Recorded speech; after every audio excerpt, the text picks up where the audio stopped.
Hello students, आज हम discuss करेंगे abnormal molecular masses and what of factor. तो चलिए फिर स्टार्ट करते हैं हम लोग हमारे लेसन को। देखिए, जब हम लोग कोलिगेटिव प्रॉपर्टी पढ़ रहे थे तो वहां पर हमने क्या किया था, कोलिगेटिव प्रॉपर्टी का यूज करके ये चारों फॉर्मूले डिराइव किए थे, है ना। और वहां पर हमने ये डिस्कस किया था कि ये जो फॉर्मूला है इसका यूज करके हम लोग सॉल्यूशन में मौजूद सॉल्यूट का मॉलिक्यूलर मास जो है वो कैलकुलेट कर सकते हैं, है ना। यहाँ पे इस फॉर्मूले का यूज करके देखिए क्या कर सकते हैं, सॉल्यूट का मॉलिक्यूलर मास कैलकुलेट कर सकते हैं। इतनी बातें हमने कर ली थी जब हम कोलिगेटिव प्रॉपर्टी डिस्कस कर रहे थे, है ना। अब मैं आपको इसके आगे की बात बताना चाहती हूँ, वो ये है कि देखिए ये जो फॉर्मूला है इस फॉर्मूले का यूज करके जब आप क्या करते हो कि सॉल्यूशन में मौजूद सॉल्यूट का मॉलिक्यूलर मास कैलकुलेट करते हो, तो उस दौरान होता क्या है कि ऐसे सॉल्यूट्स जिनका की एसोसिएशन या डिसोसिएशन सॉल्यूशन के अंदर नहीं होता है उनका मॉलिक्यूलर मास तो इस फॉर्मूले का यूज करके कैलकुलेट करने पर एग्जैक्ट आ जाता है। लेकिन ऐसे सॉल्यूट्स जिनका की सॉल्यूशन के अंदर एसोसिएशन या फिर डिसोसिएशन हो जाता है, उस तरह के सॉल्यूट्स का मॉलिक्यूलर मास इस फॉर्मूले का यूज करके कैलकुलेट करने पर एग्जैक्ट नहीं आता है। अब आप लोग पूछेंगे कि एग्जैक्ट आ जाता है, मॉलिक्यूलर मास एग्जैक्ट आ जाता है, इस बात का क्या मतलब है, और एग्जैक्ट नहीं आता है इस बात का क्या मतलब है ना। ये इसका क्या मतलब है, इस चीज को मैं आपको पहले एग्जाम्पल के थ्रू बताती हूँ। देखिए, एक चीज तो ये है कि पहले आपको ये समझना पड़ेगा कि एग्जैक्ट आंसर आ जाता है और एग्जैक्ट आंसर नहीं आता है, ये आपके माइंड में क्वेश्चन आ रहा होगा। साथ ही साथ एक दूसरा क्वेश्चन ये भी आ रहा होगा कि एसोसिएशन और डिसोसिएशन का क्या मतलब है ना। ये दो बातें आ रही होंगी। तो पहले मैं आपको आंसर एग्जैक्ट आता है और नहीं आता है इसका आंसर दूंगी, उसके बाद मैं आपको एसोसिएशन और डिसोसिएशन के बारे में बताऊंगी, ठीक है।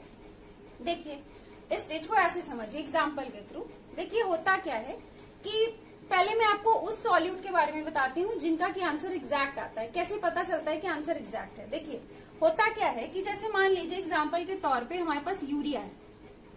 अगर हम यूरिया की बात करें, हमने क्या किया, हमने यूरिया का सॉल्यूशन अभी नहीं बनाया है, हमारे पास प्योर फॉर्म में यूरिया है और हमसे कहा गया है कि आप इसका क्या करिए, हमें मॉलिक्यूलर मास बताइए। तो अभी ये प्योर फॉर्म में है, सॉल्यूशन बना नहीं है, तो सॉल्यूशन बना नहीं है तो हम इस प्रॉपर्टी का तो यूज करके अभी कैलकुलेशन करेंगे नहीं, है ना।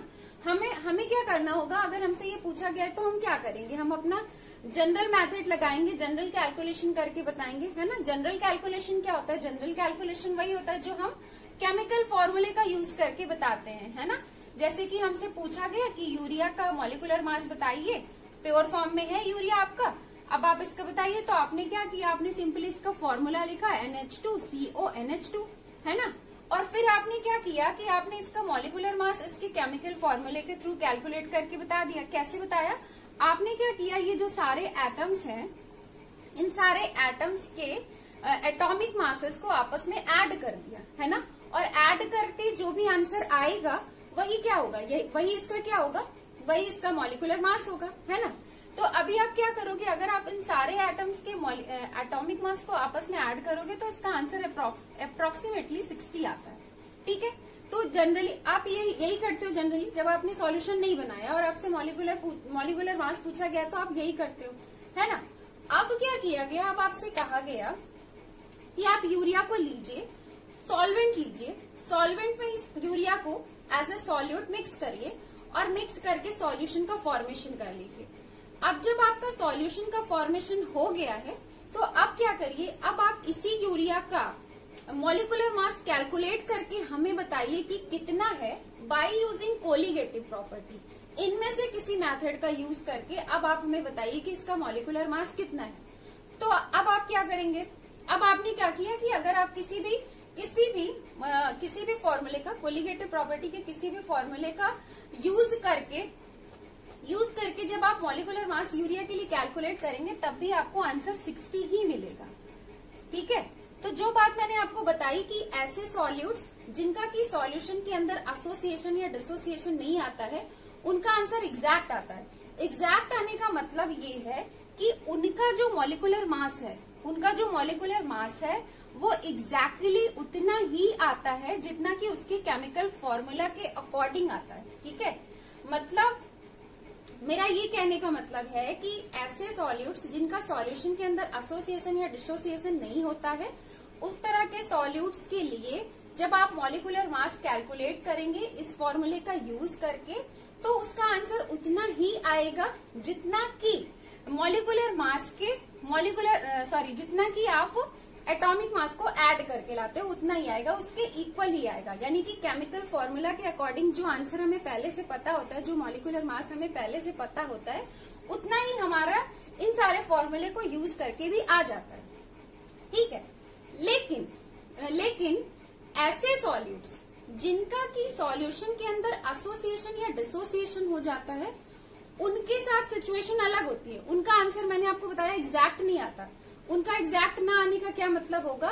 उनका एग्जैक्ट ना आने का ये मतलब है कि जितना केमिकल फॉर्मूला के अकॉर्डिंग हमें पहले से पता होता है कि हाँ इसका मॉलिक्यूलर मास इतना है, उतना नहीं आएगा। जब आप इस फॉर्मूले को यूज करोगे, फॉर्मूला यूज करके कैलकुलेशन करोगे, तो केमिकल फॉर्मूले के अकॉर्डिंग जितना हमें पहले से पता है कि इस पर्टिकुलर सॉल्यूट का मॉलिक्यूलर मास इतना है, उतना नहीं आएगा, बल्कि उससे अलग आएगा। मैं आपको एक एग्जाम्पल बताती हूँ। एग्जाम्पल आपका ये है कि एसिटिक एसिड देखिए, एसिटिक एसिड जो है ये, अगर मान लीजिए आपका एसिटिक एसिड क्या है, प्योर फॉर्म में है, और आपसे पूछा गया, अभी आपने सॉल्यूशन नहीं बनाया, आपका ये प्योर फॉर्म में, और आपसे पूछा गया कि इसका मॉलिक्यूलर मास क्या है, या तो आप क्या करोगे? आप जनरली वही करोगे, एटॉमिक मास को ऐड कर दोगे, इसमें जितने भी एटम्स हैं उन सबको ऐड करके आप निकाल लोगे। तो इसका भी आंसर अप्रोक्सीमेटली 60 होता है। ठीक है, तो अब क्या है, 60 होता है। लेकिन अगर आप क्या करो कि इसी एसिटिक एसिड को एज ए सॉल्यूट बेंजीन में डिसॉल्व करके सॉल्यूशन का फॉर्मेशन कर लो, और फिर आप क्या करो कि कोलिगेटिव प्रॉपर्टी का यूज करके इसी एसिटिक एसिड का सॉल्यूशन के अंदर अगर आप मॉलिक्यूलर मास कैलकुलेट करो, तो आप ये पाओगे कि इसका मॉलिक्यूलर मास जो है वो सॉल्यूशन के अंदर 120 आ रहा है। यानी कि आंसर एग्जैक्ट नहीं आ रहा है इस फॉर्मूले को यूज करके। यानी कि आंसर जो है, जो केमिकल फॉर्मूले के अकॉर्डिंग हमें पहले से पता है, उतना नहीं आ रहा है, बल्कि उससे अलग आ रहा है। ठीक है, ऐसा क्यों होता है? ऐसा इसलिए होता है क्योंकि एसिटिक एसिड का बेंजीन के अंदर एसोसिएशन हो जाता है। इसी तरह से जैसे KCl है और NaCl है, इन सब के साथ भी होता है। चूंकि इनका क्या होता है, अंदर डिसोसिएशन हो जाता है, ये टूट जाते हैं। जब आप इनको सॉल्वेंट के साथ मिक्स करके सॉल्यूशन का फॉर्मेशन कर लेते हैं, तो सॉल्यूशन के अंदर क्या होता है, ये टूट जाते हैं। KCl जो है वो K+ और Cl- में टूट जाता है। इसी तरह से NaCl जो है वो Na+ और Cl- में टूट जाता है। ठीक है, तो आई थिंक आप लोगों को इतनी बात समझ में आ गई होगी कि ऐसे सॉल्यूट्स जिनका की सॉल्यूशन के अंदर एसोसिएशन या डिसोसिएशन नहीं होता है, अगर हम उनका मॉलिक्यूलर मास क्या करें, इस फॉर्मूले को यूज करके कैलकुलेट करें, तो उनका मॉलिक्यूलर मास एग्जैक्ट आएगा, उतना ही आएगा जितना कि उनका केमिकल फॉर्मूले के अकॉर्डिंग हमें पहले से पता होता है, उतना ही आता है। लेकिन ऐसे सॉल्यूट्स जिनका कि सॉल्यूशन के अंदर एसोसिएशन या डिसोसिएशन हो जाता है, एसोसिएशन का मतलब कि ऐसे सॉल्यूट्स जिनका सॉल्यूशन के अंदर मॉलिक्यूल्स आपस में जुड़ जाते हैं, एसोसिएट हो जाते हैं, या फिर ऐसे सॉल्यूट्स जिनका कि सॉल्यूशन के अंदर टूट जाते हैं, जैसे कि ये टूट गया है या फिर ये टूट जाता है, इस तरह के सॉल्यूट्स जो कि सॉल्यूशन के अंदर टूट जाते हैं, जिनका कि डिसोसिएशन हो जाता है, इस तरह के सॉल्यूट्स के लिए जब हम लोग मॉलिक्यूलर मास क्या करते हैं, कोलिगेटिव प्रॉपर्टी का यूज करके कैलकुलेट करते हैं, तो उसका आंसर एग्जैक्ट नहीं होता है। यानी कि उसका आंसर जो है, जो हमें पहले से केमिकल फॉर्मूले के अकॉर्डिंग पता होता है, उसके बराबर नहीं होता है। ठीक है, तो इसी को हम लोग बोलते हैं एबनॉर्मल मॉलिक्यूलर मास, है ना। ये एबनॉर्मल हुआ ना, क्योंकि जो हमें पहले से पता है उतना ही तो आना चाहिए था एक्सपेरिमेंट करके, है ना। जितना प्योर फॉर्म में था, जितना हमें केमिकल फॉर्मूले के अकॉर्डिंग पहले से पता था, उतना ही आंसर आना चाहिए था, है ना। अगर उतना ही आंसर आता तो वो क्या होता, वो आपका नॉर्मल मॉलिक्यूलर मास होता, है ना। लेकिन जिनके केस में हमें पहले से जिसका केमिकल फॉर्मूले के अकॉर्डिंग प्योर फॉर्म में उसका जो मॉलिक्यूलर मास पता है उतना नहीं आ रहा है, उससे अलग आ रहा है, जब हम इन फॉर्मूलों का यूज कर रहे हैं, सॉल्यूशन के अंदर कैलकुलेशन कर रहे हैं, उससे अलग आंसर आ रहा है, तो हम उसे क्या कहेंगे? हम उससे यही तो कहेंगे ना कि ये एबनॉर्मल है, ये इसका एबनॉर्मल मॉलिक्यूलर मास है ना। तो अब आप क्या क्या समझ गए हैं? आप ये समझ गए हैं कि एबनॉर्मल मॉलिक्यूलर मास क्या होता है, साथ ही आप ये भी समझ गए हैं कि ये जो कोलिगेटिव प्रॉपर्टी वाला हम लोग फॉर्मूला पढ़ते हैं, हम कहते हैं कि हम इसका यूज करके सॉल्यूट का मॉलिक्यूलर मास कैलकुलेट कर लेंगे, तो कर तो लेंगे, लेकिन उसके लिए कंडीशन है कि सॉल्यूट का जो है वो सॉल्यूशन के अंदर एसोसिएशन और या फिर डिसोसिएशन नहीं होना चाहिए, तभी हम इससे सही आंसर निकाल पाएंगे। अगर सॉल्यूट का सॉल्यूशन के अंदर एसोसिएशन या डिसोसिएशन हो जाता है, तब तो हमें यहाँ से राइट आंसर नहीं मिलने वाला, यहाँ से हमें एबनॉर्मल मॉलिक्यूलर मास मिलेगा। ठीक है, साथ में हमारा ये भी क्लियर हो गया। और आपका और क्या क्लियर हो गया? आपका ये भी क्लियर हो गया कि एसोसिएशन और डिसोसिएशन का क्या मतलब होता है ना। एसोसिएशन का मतलब है कि बाहर तो ये फ्री फॉर्म में, जैसे मैं आपको एसिटिक एसिड का बताती हूँ, एसिटिक एसिड जैसे 2 मोल्स है ना, बाहर आपने मान लीजिए 2 मोल्स एसिटिक एसिड लिया है, तो ये 2 मोल्स ही रहेगा, मतलब जब ये प्योर फॉर्म में है तो ये 2 मोल्स ही रहेगा। लेकिन जैसे ही आप इसको बेंजीन के अंदर मिक्स करोगे, बेंजीन को एज ए सॉल्वेंट लोगे, इसे एज ए सॉल्यूट लोगे और उसे मिक्स करके सॉल्यूशन का फॉर्मेशन करोगे, तो सॉल्यूशन के अंदर क्या होता है, एसिटिक एसिड के ये जो दोनों मॉलिक्यूल्स होते हैं ना, वो एसोसिएट कर जाते हैं। कैसे एसोसिएट कर जाते हैं मैं आपको बताती हूँ। उनका क्या होता है कि ये जो दोनों होते हैं एसिटिक एसिड के मॉलिक्यूल, इनका आपस में क्या होता है, हाइड्रोजन बॉन्ड बन जाता है। ठीक है, हाइड्रोजन बॉन्ड बन के ये जुड़ जाते हैं। इस वजह से क्या होता है, इस वजह से इनका एसोसिएशन हो जाता है ना। और डिसोसिएशन कैसे होता है ये मैंने आपको यहाँ पर बता ही चुकी हूँ, है ना। अच्छा चलिए, इतना तो क्लियर हो गया। अब इसके बाद आपके माइंड में फिर एक नया क्वेश्चन आ रहा होगा, वो ये आ रहा होगा कि ऐसा होता क्यों है। मतलब अगर जिस सॉल्यूट का सॉल्यूशन के अंदर एसोसिएशन या डिसोसिएशन हो जाता है, तो उनके केस में आंसर एबनॉर्मल आता क्यों है, उनका मॉलिक्यूलर मास एबनॉर्मल क्यों आता है। ऐसी कौन सी चेंजिंग हो गई एसोसिएशन या डिसोसिएशन हो जाने की वजह से, जिसकी वजह से आंसर ही चेंज हो गया, है ना। तो अब मैं आपको इसका रीजन बताती हूँ कि एसोसिएशन या डिसोसिएशन हो जाने की वजह से आंसर एबनॉर्मल क्यों आता है। पहले हम लोग ये डिस्कस करते हैं कि जब सॉल्यूट का सॉल्यूशन के अंदर डिसोसिएशन हो जाता है तो मॉलिक्यूलर मास एबनॉर्मल क्यों आता है, पहले ये डिस्कस करते हैं।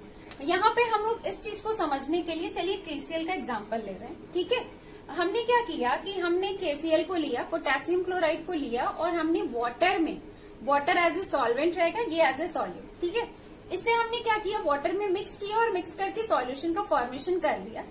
तो इसका होगा क्या कि ये आपका क्या होगा, सॉल्यूशन के अंदर, मतलब जैसे ही आपने वाटर में मिक्स किया और सॉल्यूशन बनाया, तो अंदर सॉल्यूशन के अंदर क्या होता है, ये अपने आयनों में टूट जाता है, K+ और Cl- आयन में टूट जाता है। ठीक है, इसका डिसोसिएशन हो जाता है। तो डिसोसिएशन होने से चेंजिंग क्या आई, चेंजिंग ये आई कि ये था तो एक ही मॉलिक्यूल, है ना, बाहर तो आपका ये एक ही मॉलिक्यूल था, मान लीजिए ये एक ही मोल KCl है, लेकिन अंदर क्या है, अंदर जब ये टूट गया तो ये 2 हो गया ना। इसके अगर हम नंबर ऑफ पार्टिकल्स की बात करें तो नंबर ऑफ पार्टिकल्स इसका क्या है, बाहर 1 है, लेकिन सॉल्यूशन के अंदर क्या है, नंबर ऑफ पार्टिकल्स इसके 2 हो गए, है ना, नंबर ऑफ पार्टिकल्स इसके 2 हो गए। अब जब नंबर ऑफ पार्टिकल्स इंक्रीज कर गए तो कोलिगेटिव प्रॉपर्टी भी तो इंक्रीज कर जाएगी, है ना, क्योंकि देखिए हम लोगों ने इतनी कोलिगेटिव प्रॉपर्टी पढ़ी और हर बार हम लोगों ने यही डिस्कस किया, हमें ये पहले से पता है कि किसी भी सॉल्यूशन की कोलिगेटिव प्रॉपर्टी जो होती है वो एक्चुअल में कौन सी प्रॉपर्टी होती है, वो एक्चुअल में वो प्रॉपर्टी होती है जो पूरी तरह से सॉल्यूट के नंबर ऑफ पार्टिकल्स पर डिपेंड करती है। उसका सॉल्यूट के नेचर से कोई लेना देना नहीं है, वो पूरा किस पर डिपेंड करती है, सॉल्यूट के नंबर ऑफ पार्टिकल्स पर डिपेंड करती है। तो जब आप किसी ऐसे सॉल्यूट को लेते हो जिनका सॉल्यूशन के अंदर डिसोसिएशन हो जाता है, उनके केस में क्या होता है, उनके केस में नंबर ऑफ पार्टिकल्स इंक्रीज कर जाता है। नंबर ऑफ पार्टिकल्स इंक्रीज कर जाने की वजह से क्या होगा, कोलिगेटिव प्रॉपर्टी भी इंक्रीज कर जाएगी, और जब कोलिगेटिव प्रॉपर्टी इंक्रीज कर जाएगी तो मॉलिक्यूलर मास क्या होगा, मॉलिक्यूलर मास डिक्रीज कर जाएगा। आप यहाँ पर देख सकते हो इस कोलिगेटिव प्रॉपर्टी को, आप देखिए इसका मॉलिक्यूलर मास के साथ कैसा रिलेशन है, इनवर्सली प्रोपोर्शनल रिलेशन है। यहाँ पर देखिए इस कोलिगेटिव प्रॉपर्टी का मॉलिक्यूलर मास के साथ कैसे रिलेशन है, इनवर्सली प्रोपोर्शनल है। यहाँ पर देखिए मॉलिक्यूलर मास का कैसा रिलेशन है, इनवर्सली प्रोपोर्शनल रिलेशन है ना। कोलिगेटिव प्रॉपर्टी जो होती है वो मॉलिक्यूलर मास के इनवर्सली प्रोपोर्शनल होती है ना। तो जिन सॉल्यूट्स के केस में डिसोसिएशन होगा उनके केस में क्या होगा, नंबर ऑफ पार्टिकल्स इंक्रीज करेंगे। नंबर ऑफ पार्टिकल्स इंक्रीज करेंगे तो कोलिगेटिव प्रॉपर्टी इंक्रीज करेगी। कोलिगेटिव प्रॉपर्टी इंक्रीज करेगी तो मॉलिक्यूलर मास क्या होगा, डिक्रीज करेगा। क्यों, क्योंकि इनवर्सली प्रोपोर्शनल रिलेशन है। तो जितना अब यहाँ पे जितना ज्यादा पार्टिकल्स इंक्रीज होगा उतना ही मॉलिक्यूलर मास डिक्रीज होगा। अब यहाँ पे क्या हो रहा है, number of particles just double हो जा रहा है ना, जस्ट 2 टाइम्स हो जा रहा है। तो इसका मतलब ये है कि कोलिगेटिव प्रॉपर्टी भी जस्ट क्या होगा, 2 गुना बढ़ जाएगी।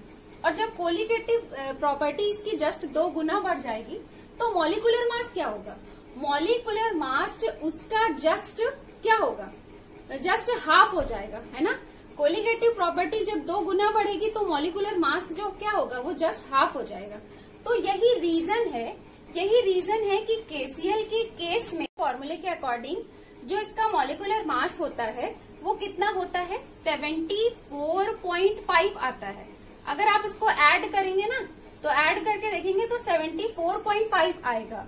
लेकिन जब आप इसका कोलिगेटिव प्रॉपर्टी का यूज करके मॉलिक्यूलर मास कैलकुलेट करते हैं तो इसका जस्ट हाफ आता है। पता है कितना आएगा, जस्ट हाफ में कितना आ जाएगा, 37.25 इसका मॉलिक्यूलर मास आएगा। ठीक है, तो डिसोसिएशन की वजह से एबनॉर्मल मॉलिक्यूलर मास क्यों आया ये आपको समझ में आ गया होगा, है ना। क्यों आया, क्योंकि नंबर ऑफ पार्टिकल्स इंक्रीज किया तो कोलिगेटिव प्रॉपर्टी इंक्रीज हुई, कोलिगेटिव प्रॉपर्टी इंक्रीज हुई तो मॉलिक्यूलर मास डिक्रीज कर गया। अब हम लोग बात करते हैं एसोसिएशन की, कि एसोसिएशन के केस में क्यों हमें मॉलिक्यूलर मास एबनॉर्मल मिलता है ना। अब उसकी बात करते हैं। तो एसोसिएशन के केस में क्या होगा, मान लीजिए मैंने आपको एसिटिक एसिड का ही एग्जांपल अभी बताया था, तो एसिटिक एसिड का ही देख लीजिए।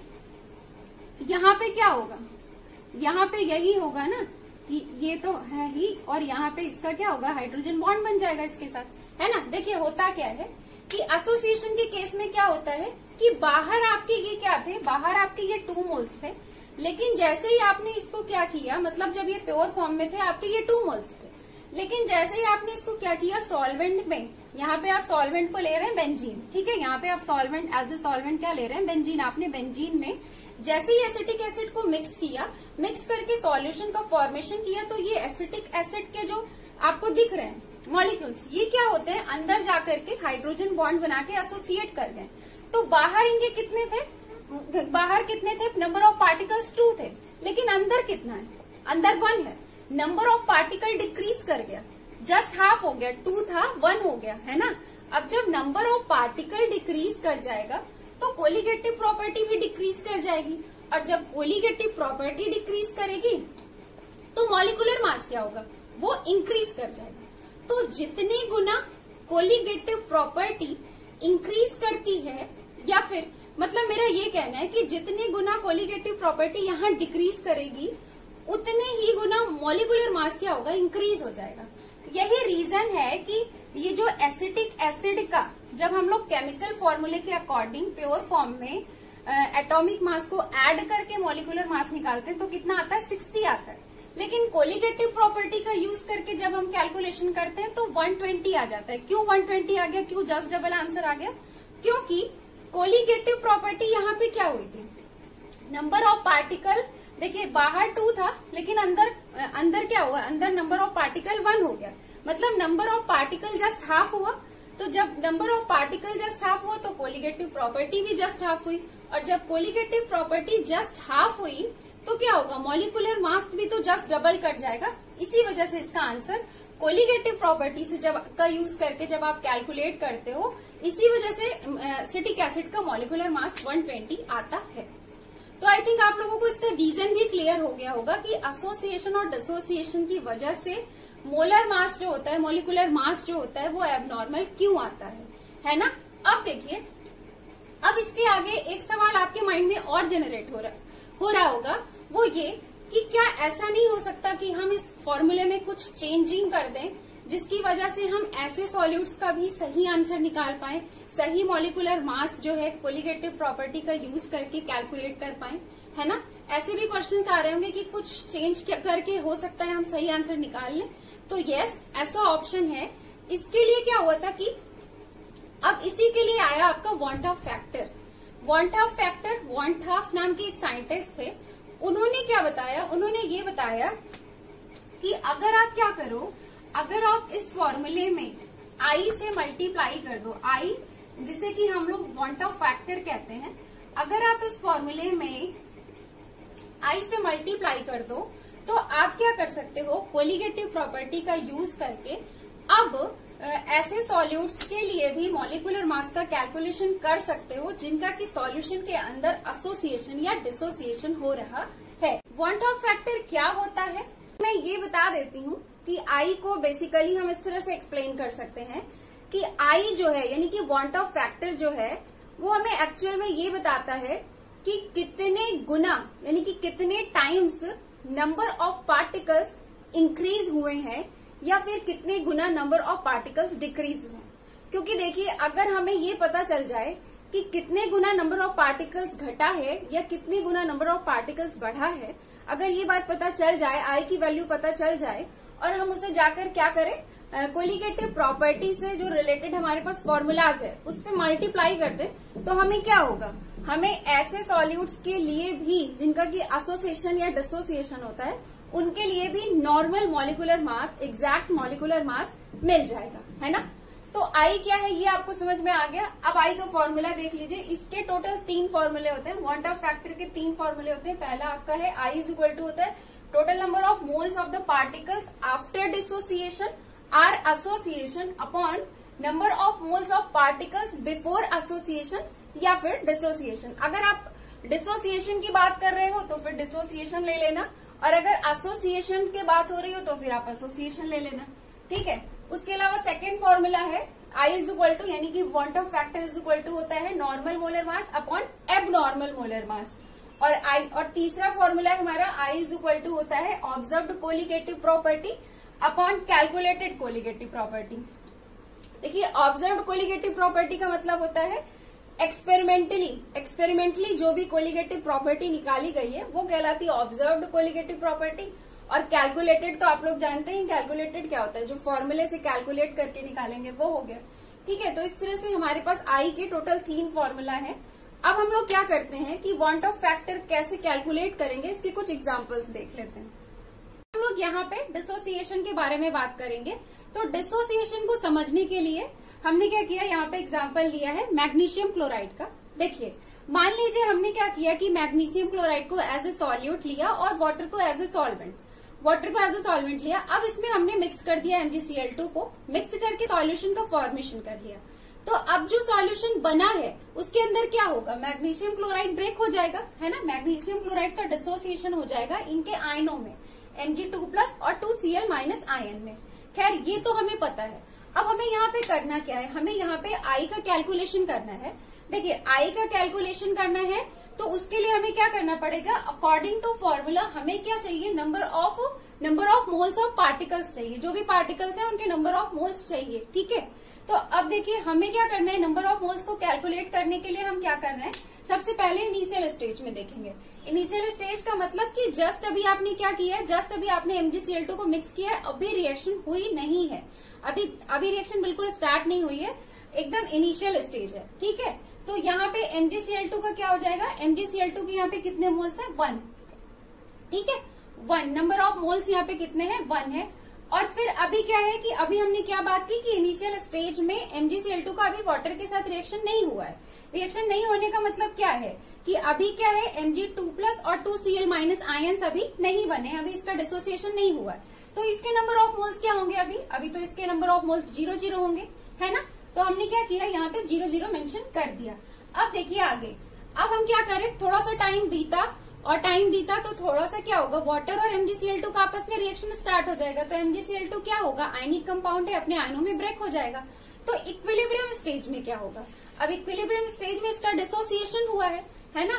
तो डिसोसिएशन कितने % हुआ है अभी हमें ये नहीं पता है। हमें सिर्फ इतना पता है कि हाँ ये अपने आयंस में डिसोसिएट हो गया। हमें नहीं पता कि ये 100% डिसोसिएट हुआ है कि कुछ उससे कम हुआ है। कहने का मतलब कि जैसे MgCl2 है, अब MgCl2 को आपने 1 मोल लिया है, तो 1 मोल में क्या है, 1 मोल में क्या है, 10⁻23 मॉलिक्यूल्स है ना, इतने सारे मॉलिक्यूल्स हैं।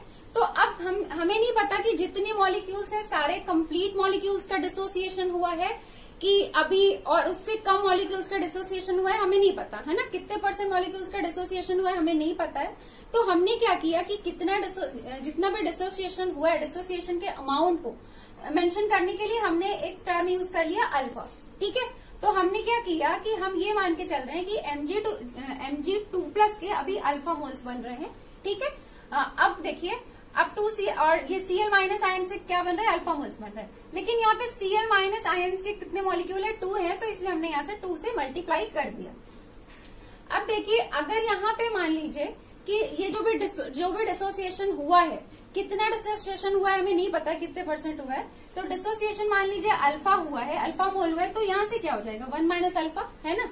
अब देखिए ये हमें इतना मिल गया है, तो अब हम क्या करेंगे, इसे अकॉर्डिंग टू फॉर्मूला ले लेते हैं। देखिए आई में क्या हमें ऊपर क्या चाहिए, हमें चाहिए total number of moles of the particles after dissociation. Dissociation के बाद हमें क्या चाहिए, total number of moles of particles.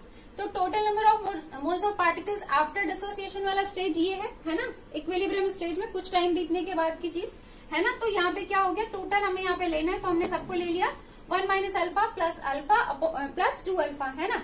Upon क्या चाहिए हमें, number of moles of particles before dissociation, मतलब डिसोसिएशन के पहले जब रिएक्शन बिल्कुल भी स्टार्ट नहीं हुई थी, तो कितना है 1 मोल है। हमने यहाँ पे क्या कर लिया 1 ले लिया। ठीक है, अब हमने क्या किया, अब देखिए -अल्फा प्लस अल्फा कैंसिल हो गया, तो हमें क्या मिल रहा है 1 + 2 alpha upon 1। Further calculation I = 1 + 2 alpha. अब अगर हमें क्या यहाँ से अगर अल्फा की वैल्यू पता हो तो हम क्या कर सकते हैं, I की वैल्यू आसानी से कैलकुलेट कर सकते हैं।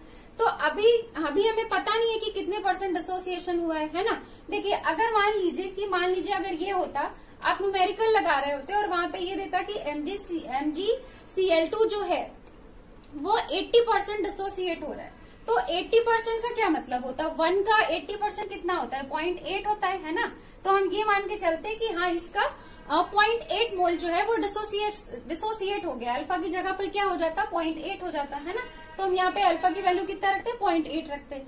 अगर क्या होता है कि हमसे ये कहते कि यहाँ पे मान लीजिए 70% डिसोसिएशन हो रहा है, तो 1 का 70% क्या होता है 0.7 होता, तो हम उस केस में अल्फा की वैल्यू क्या लिख सकते हैं 0.7 लिख सकते हैं। या फिर हमें क्वेश्चन में ये दिया हो कि इसका 100% डिसोसिएशन हो रहा है, यानी कि MgCl2 के जितने मॉलिक्यूल्स हैं कंप्लीट के कंप्लीट मॉलिक्यूल्स क्या है डिसोसिएट हो रहे हैं, तब तो अल्फा की वैल्यू क्या होती 1 हो जाती है ना। यानी कि जितने मोल्स थे पूरे के पूरे मोल्स क्या हो गए, MgCl2 के जितने मॉलिक्यूल्स थे वो सारे के सारे मॉलिक्यूल्स क्या हो गए डिसोसिएट हो गए, है ना। तब यहाँ पे क्या होता है अल्फा की वैल्यू क्या होती 1 होती है ना। तो अब देखिए अब हम क्या कर रहे हैं कि फर्दर कैलकुलेशन के लिए चलिए हम लोग मान लेते हैं कि यहाँ पे MgCl2 का 100% डिसोसिएशन हो रहा है। ठीक है, 100% डिसोसिएशन हो रहा है, तो अल्फा की वैल्यू क्या हो जाएगी 1 हो जाएगी, है ना। अब जब अल्फा की वैल्यू 1 हो जाएगी तो हमने क्या किया मल्टीप्लाई कर दिया, हमें I की वैल्यू 3 मिल गई। तो इस तरीके से हम लोग क्या कर सकते हैं कि I की वैल्यू को कैलकुलेट कर सकते हैं। अच्छा चलिए ये तो ऐसा सॉल्यूट हो गया जिसका डिसोसिएशन हो रहा है। अब हम लोग ऐसे सॉल्यूट को डिस्कस कर लेते हैं, उसके लिए I की वैल्यू कैलकुलेट कर लेते हैं जिनका की सॉल्यूशन में एसोसिएशन होता है। एसोसिएशन को समझने के लिए यहाँ पर हम एग्जाम्पल ले रहे हैं एसिटिक एसिड का। देखिए हमने किया क्या, हमने बेंजीन को एज ए सॉल्वेंट लिया और वहां पे एसिटिक एसिड को उस पे मिक्स कर दिया। ठीक है, acetic acid as a solute रहेगा, मिक्स करके हमने सॉल्यूशन का फॉर्मेशन कर लिया। तो सॉल्यूशन के अंदर होगा क्या, सॉल्यूशन के अंदर हमें पता है कि एसिटिक एसिड के क्या होते हैं 2 मॉलिक्यूल्स आपस में हाइड्रोजन बॉन्डिंग बना करके एसोसिएट हो जाते हैं, इतनी बात हमें पता है। ठीक है, लेकिन हमें यहाँ पे क्या करना है, हमें यहाँ पे I को कैलकुलेट करना है। तो I को कैलकुलेट करने के लिए हमें क्या चाहिए, हमें जैसा कि अभी हमने डिसोसिएशन के केस में देखा, हमें क्या चाहिए number of moles of the particles. तो हमने क्या किया, यहाँ पे हम पहले इनिशियल स्टेज का लेंगे। इनिशियल स्टेज का मतलब कि जब अभी रिएक्शन स्टार्ट नहीं हुई है, मान लीजिए हम यहाँ पे 2 नहीं बल्कि एसिटिक एसिड का मान लीजिए 1 मोल ले रहे हैं। ठीक है, 1 इसलिए ले रहे हैं 1 मोल इसलिए ले रहे हैं, उससे कैलकुलेशन में हमें आसानी पड़ेगी। ठीक है, तो हमने क्या किया कि हमने यहाँ पे एसिटिक एसिड का 1 मोल ले लिया। अब देखिए अभी क्या है कि अभी रिएक्शन स्टार्ट नहीं हुआ, एसोसिएशन नहीं हुआ, तो ये क्या रहेगा, तो अभी तो इसके बिल्कुल भी मोल्स नहीं है, तो ये क्या है 0 है ना। अब देखिए थोड़ा सा टाइम बीता है ना, थोड़ा सा टाइम बीता तो इक्विलिब्रियम स्टेज पे पहुंच के मतलब टाइम बीत गया तो क्या होगा, एसिटिक एसिड का फटाफट उसके अंदर सॉल्यूशन के अंदर एसोसिएशन स्टार्ट हो गया है ना। तो इक्विलिब्रियम स्टेज पे क्या होगा, इक्विलिब्रियम स्टेज पे हम ये मान के चल रहे हैं कि अब हमें क्या करना है कि हमें ये चेक करना पड़ेगा कि कितना हिस्सा, मतलब जितना एसिटिक एसिड का मान लीजिए आपने 1 मोल लिया था तो 1 मोल के अंदर बहुत सारे मॉलिक्यूल्स हैं है ना। अब क्या है कि अब उसके अंदर कितने % मॉलिक्यूल्स एसोसिएट हुए हमें नहीं पता है ना। तो हमने क्या किया कि जो भी जितना भी एसोसिएशन हो रहा है, जो भी अमाउंट है उसको हमने मेंशन कर दिया अल्फा से, ठीक है। अब देखिए यहाँ पे क्या है, होल ट्वाइस है तो इसलिए अल्फा/2 हो जाएगा, अगर होल थ्राइस होता तो आप अल्फा/3 लिखते, ठीक है। और ऐसे भी समझ सकते हैं कि ये जस्ट हाफ हो जा रहा है, मतलब जितना इधर था उसका जस्ट हाफ हो जा रहा है इधर, है ना। तो इसलिए यहाँ पे क्या हो जाएगा अल्फा/2। और ऐसे भी समझ सकते हैं कि होल ट्वाइस है इसलिए अपॉन 2 कर देंगे, ठीक।